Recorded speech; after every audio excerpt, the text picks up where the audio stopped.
और दिल्ली के हैदराबाद हाउस में मदर्स ऑफ ऑल डील को अंजाम दे दिया गया है।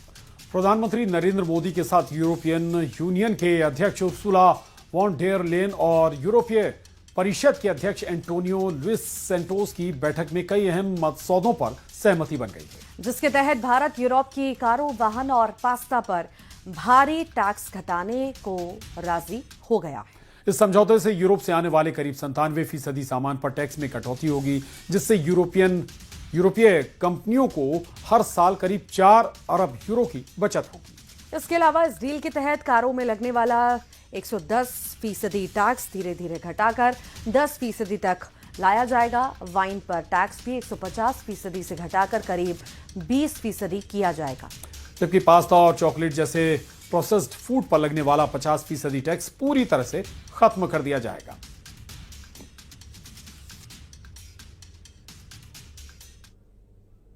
कल एक ऐतिहासिक क्षण था जब पहली बार यूरोपियन यूनियन के लीडर्स भारत के गणतंत्र दिवस समारोह में मुख्य अतिथि के रूप में शामिल हुए।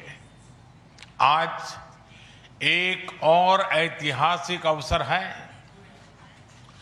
जब विश्व की 2 सबसे बड़ी लोकतांत्रिक शक्तियां अपने संबंधों में एक निर्णायक अध्याय जोड़ रही है। फ्रेंड्स, पिछले कुछ वर्षों में भारत और यूरोपियन यूनियन के संबंधों में उल्लेखनीय प्रगति हुई है।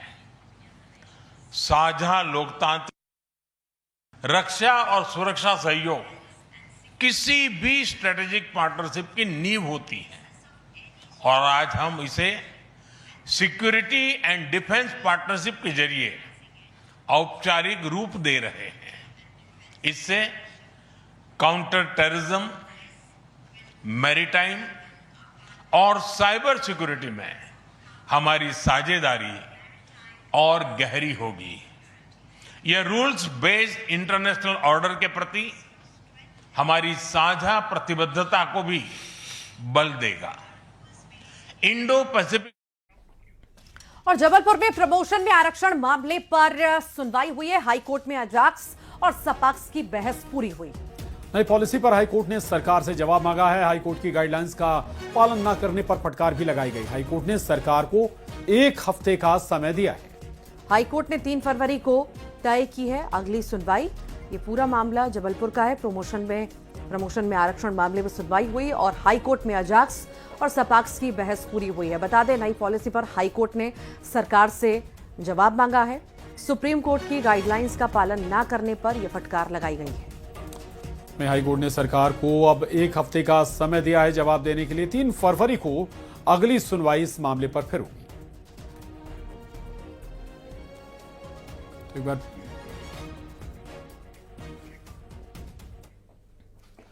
और अब बात उस खबर की जिसकी पूरी दुनिया बेसब्री से इंतजार कर रही है। 7 फरवरी से शुरू हो रहे आईसीसी T20 वर्ल्ड कप का काउंटडाउन शुरू हो चुका है और क्रिकेट के मैदान से पहले वर्ल्ड कप की पहली झलक न्यूज 18 पर दिखाई दी। न्यूज 18 के न्यूज रूम में T20 वर्ल्ड कप की ट्रॉफी पहुंची है और इसी ट्रॉफी को पाने के लिए इस बार 20 टीमें क्रिकेट के मैदान में 2-2 हाथ करती हुई दिखाई देंगी। T20 वर्ल्ड कप की ये ट्रॉफी न्यूज 18 के दफ्तर पहुंची और इसकी खास तस्वीरें।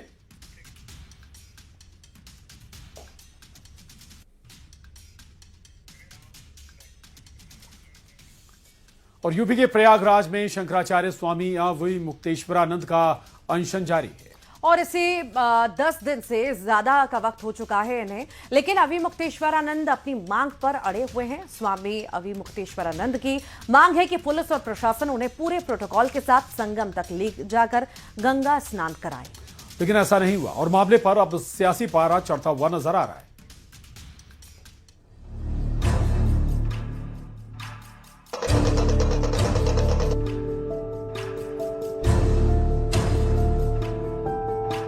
आम तौर पर तीर्थराज प्रयागराज में माघ मेला श्रद्धालुओं के लिए जाना जाता है। लोग माघ मेले में संगम पहुंचकर डुबकी लगाते हैं क्योंकि इस स्नान का बहुत महत्व होता है। लेकिन इस बार का माघ मेला शंकराचार्य स्वामी अविमुक्तेश्वरानंद की वजह से चर्चा में है। मौनी अमावस्या के स्नान के दिन शंकराचार्य और प्रशासन के बीच जो मतभेद हुआ वो लगातार बढ़ता गया। शंकराचार्य स्वामी अविमुक्तेश्वरानंद अपने शिविर के बाहर अनशन पर बैठे रहे। 10 दिन से ज्यादा हो गए लेकिन उनका अनशन खत्म नहीं हुआ।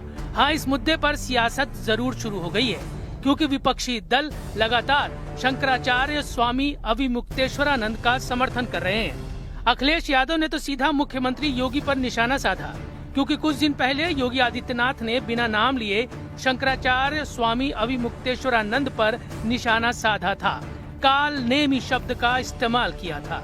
अखिलेश यादव ने स्वामी अविमुक्तेश्वरानंद का समर्थन करते हुए उसी का जिक्र किया। कोई धर्म के खिलाफ आचरण करता है, क्योंकि ऐसे तमाम कालनेमी होंगे जो धर्म की आड़ में सनातन धर्म को कमजोर करने की साजिश रच रहे होंगे। हमें उनसे सावधान होना होगा, उनसे सतर्क रहना होगा। कालनेमी को याद करने वाले बताएं कि कलयुग के कालनेमी कौन है। ये कालनेमी ही काल बनकर के इनके आएगा। एक तरफ अखिलेश यादव और स्वामी अविमुक्तेश्वरानंद ने मुख्यमंत्री पर उंगली उठाई, तो दूसरी ओर यूपी के मुख्यमंत्री केशव प्रसाद मौर्य ने स्वामी अविमुक्तेश्वरानंद पर अपना रुख नर्म रखा। इस वजह से स्वामी अविमुक्तेश्वरानंद के तेवर केशव प्रसाद मौर्य के लिए अलग दिखे, क्योंकि एक तरफ उन्होंने यूपी के मुख्यमंत्री को निशाने पर लिया और दूसरी तरफ राज्य के उप मुख्यमंत्री की तारीफ की। चरणों में प्रणाम करता हूं, प्रार्थना करता हूं, स्नान करें संगम में, और बहुत सारे जो भारतीय संस्कृति को मानने वाले हैं, पूजने वाले हैं, वह इसका इंतजार कर रहे हैं। मैं तो प्रार्थना कर सकता हूं। भाई बयान उन्होंने अपने हृदय की प्रेरणा पर दे दिया होगा, जो उनको लगा होगा, उन्होंने सोचा होगा कि मेरा हृदय ये कह रहा है, वो मैं बोल देता हूँ। बोल देने के बाद जब वो पब्लिक हो गई उनकी बात, तब उनके ऊपर दबाव डाल दिया गया होगा। विवाद बढ़ा तो संतों के बयान भी आए। महाराज बालकदास और जगत गुरु परमहंस आचार्य जैसे संत स्वामी अविमुक्तेश्वरानंद पर जमकर भड़के। यार, आप साधु हो के कोई राजनीतिक दल? और 5 की आंच में बस इतना ही। पहले कर रहे थे, बीजेपी के भी नेताओं इस तरह की पोस्ट कर रहे हैं। चल हो गया। फिलहाल देश में यूजीसी के नए नियमों को लेकर गदर मचा हुआ है। एक सवर्ण वर्ग है जो सड़क पर उतर आया है, दूसरी तरफ अब सियासत भी तेज हो गई है। Bureau report, news 18।